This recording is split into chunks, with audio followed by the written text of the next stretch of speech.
आज हम सत्यजीत रे को भी याद करना चाहते हैं। इस कमल मेले के माध्यम से आज जिस प्रकार के सांस्कृतिक चीजों को, बंगाल की संस्कृति को आगे बढ़ाने का प्रयास किया जा रहा है, मैं इसके लिए पूरी टीम को बहुत बहुत बधाई देता हूं, अभिनंदन करता हूं कि बंगाल की संस्कृति विरासत निश्चित रूप से अग्रणी रही है। हम लोगों ने देखा है कि पहले भी बंगाल की संस्कृति ने देश को दिशा दी है। हम उस बंगाल को देखे हैं जिसकी शिक्षा व्यवस्था ने पूरे विश्व को मार्गदर्शन दिया, और आज हम जरूर ये उन लोगों को याद कर रहे हैं, क्योंकि इस मेले के माध्यम से हम नई पीढ़ी को, जहां कला के क्षेत्र से भारतीय संस्कृति, बंगाल की संस्कृति से जोड़ना चाहते हैं, वही आने वाली पीढ़ी को पूरी तरह से उसका सांस्कृतिक विरासत को और आगे बढ़ाने के लिए प्रेरणा भी यहां से, इस कार्यक्रम से मिलेगा। आज का दिन मैं मानता हूं कि इस प्रकार से मेले का आयोजन कर कहीं न कहीं हमारे स्थानीय कलाकारों को, हमारे स्थानीय जो हमारे कुटीर उद्योग के लोग हैं, उनको एक बड़ा प्लेटफॉर्म आपने दिया है, ताकि वो अपना व्यवसाय भी करें और उनके उद्योग, उनके छोटे छोटे व्यवसाय को भी हम एक अच्छा प्लेटफॉर्म देकर आगे बढ़ाने का प्रयास कर रहे हैं। मुझे लगता है कि बंगाल की इस वेस्ट बंगाल की हमारी इस यूनिट ने एक बेहतर स्वरूप में इस कमल मेले के माध्यम से जहां एक और सांस्कृतिक चीजों को आगे बढ़ाया है, हमारे कलाकारों को मौका दिया है, वहीं हमारे इन छोटे व्यवसायियों को भी एक अच्छा प्लेटफॉर्म दिया है। मैं इसके लिए बहुत बहुत अभिनंदन करता हूं। आज बंगाल कैसे आगे बढ़े, इसकी चिंता माननीय प्रधानमंत्री श्री नरेंद्र मोदी जी हमेशा करते हैं। हम उस बंगाल को,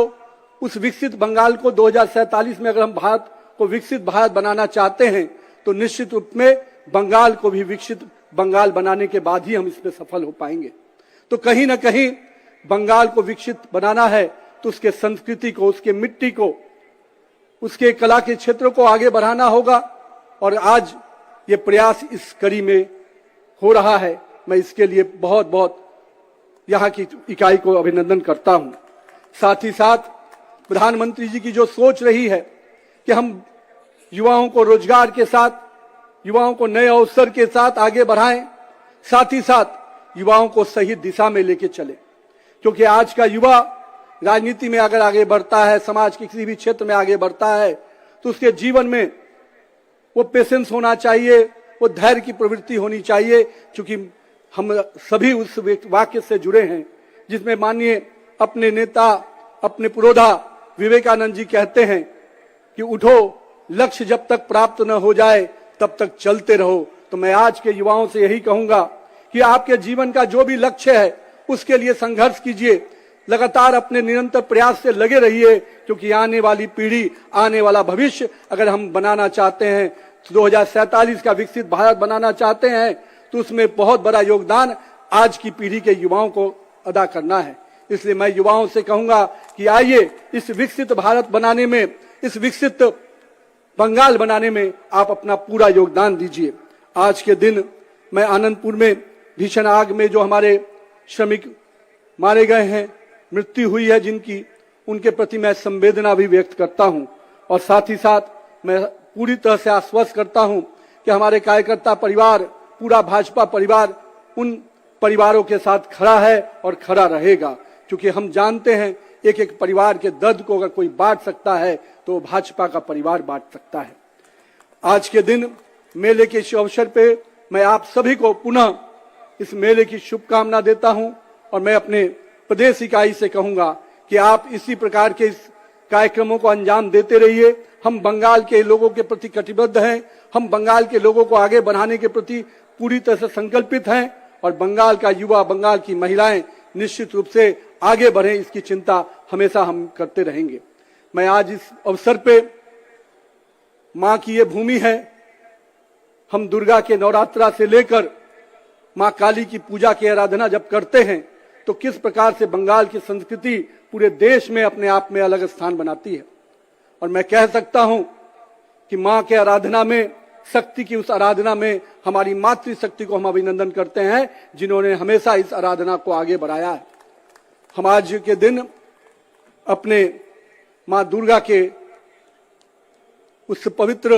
भूमि को भी नमन करते हैं जिन्होंने इस पूरे शक्ति के हमारे पूजा को आगे बढ़ाया। मैं आज के दिन बंगाल के लोगों का अभिनंदन करता हूं। कलाकार को भी याद करना चाहते हैं, आदरणीय नंदलाल बोस जी को, जिनके कला ने पूरे देश में ही नहीं हमें अलग पहचान दी। संविधान में उनके कई चीजें आज भी हम देखते हैं। हमारे ऋषि बंकिम चंद्र चट्टोपाध्याय जी ने हमें वैसा गीत दिया जिसकी हम 150वीं वर्षगांठ मना रहे हैं। वंदे मातरम के माध्यम से उन्होंने देश के विश्वास को, देश के उस पुनर्जागरण को, उस आजादी की लड़ाई को जीवित किया। और मैं कह सकता हूं इस भूमि ने ऐसे कई योद्धा दिए, ऐसे कई संत दिए, उसमें रामकृष्ण परमहंस का भी नाम बहुत अमूल्य अक्षरों में लिखा जाता है। और हम कह सकते हैं कि युवाओं के प्रेरणा पुरुष विवेकानंद जी को भी हम कहीं न कहीं आज के दिन स्मरण करना चाहते हैं। अपने कई ऐसे कलाकार, प्रसिद्ध महानायक उत्तम कुमार को भी आज मैं याद करना चाहता हूं, जिन्होंने कला के क्षेत्र में अपने खुद के कला के माध्यम से पूरे भारत में, पूरे विश्व में अपनी पहचान बनाई और बंगाल की इस भूमि को पूरे विश्व में स्थापित किया। हम काजी नजरुल इस्लाम जी को भी याद करना चाहते हैं, जिनके प्रयासों से बंगाल की संस्कृति और बंगाल की कला को अलग स्थान मिलता रहा। नेता प्रतिपक्ष हमारे ऊर्जावान नेतृत्वकर्ता शुभेंदु अधिकारी जी, भारतीय जनता पार्टी के राष्ट्रीय महामंत्री, इस राज्य के प्रभारी आदरणीय सुनील बंसल जी, बिहार सरकार के वरिष्ठ मंत्री और इस राज्य के प्रभारी के रूप में लगातार अपना सक्रिय योगदान देने वाले आदरणीय श्री मंगल पांडे जी, हमारे केंद्रीय मंत्री आदरणीय सुकांत मजुमदार जी, इस कार्यक्रम के प्रभारी के रूप में काम करने वाले निशिंत प्रमाणिक जी, पार्टी के पूर्व के प्रदेश अध्यक्ष वरिष्ठ नेता दिलीप घोष जी,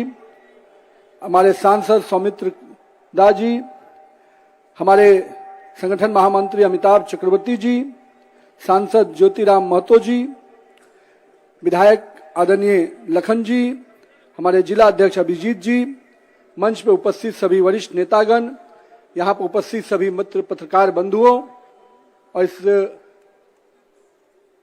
पवित्र भूमि पे इस कमल मेले के आज उस कार्यक्रम के अवसर पर उपस्थित सभी यहाँ पर अपने युवा साथी मातृशक्ति को मैं प्रणाम करता हूँ, नमन करता हूँ। आज भारत माता की इस तस्वीर को हम लोगों ने प्रणाम करते हुए इस मेले की शुरुआत की है। और मैं मानता हूं, मैंने जब से राष्ट्रीय अध्यक्ष के रूप में कार्यभार संभाला, भारत माता की तस्वीर का आज नमन किया और बंगाल की इस भूमि पर आकर इस कार्यक्रम से शुरुआत की है, तो निश्चित रूप से मैं यहाँ पर उपस्थित सभी लोगों का बहुत बहुत अभिवादन करता हूँ, अभिनंदन करता हूँ। ये भूमि राजा राम मोहन राय जैसे हमारे ऐसे नेतृत्वकर्ता की रही, जिन्होंने पूरे देश को, पूरे भारतीय संस्कृति को एक नई पहचान दी। हम आज के दिन इस मेले के माध्यम से ईश्वर चंद्र विद्यासागर जी को भी याद करना चाहते हैं, जिन्होंने हमारे इस राज्य के उस विषय को लेकर आगे बढ़े, जिन्होंने इस राज्य के साथ साथ देश को नई दिशा दी। आज के दिन हम अपने कवि गुरु रविन्द्रनाथ ठाकुर जी को भी याद करना चाहते हैं, जिन्होंने आधुनिक भारत के लिए हम कह सकते हैं आश्रम शिक्षा पद्धति को स्थापित किया, पुनर्जीवित किया और शांति निकेतन जैसे संस्था को स्थापना कर भारतीय संस्कृति, भारतीय विचारधारा को हमेशा आगे बढ़ाया। आज के दिन हम अपने वैसे कि मां दुर्गा के माध्यम से आपने पूरे देश को एक सूत्र में बांधा है, एक शक्ति में बांधा है। बहुत बहुत धन्यवाद, बहुत बहुत अभिनंदन। एक बार जोरदार नारा लगाएं कि हम 150वीं वर्षगांठ वंदे मातरम का मना रहे हैं। भारतीय संस्कृति की, भारतीय विरासत को आगे बढ़ाना है तो हम सबको इस वंदे मातरम के कार्यक्रम को आगे बढ़ाते रहें। बोलिए भारत माता की वंदे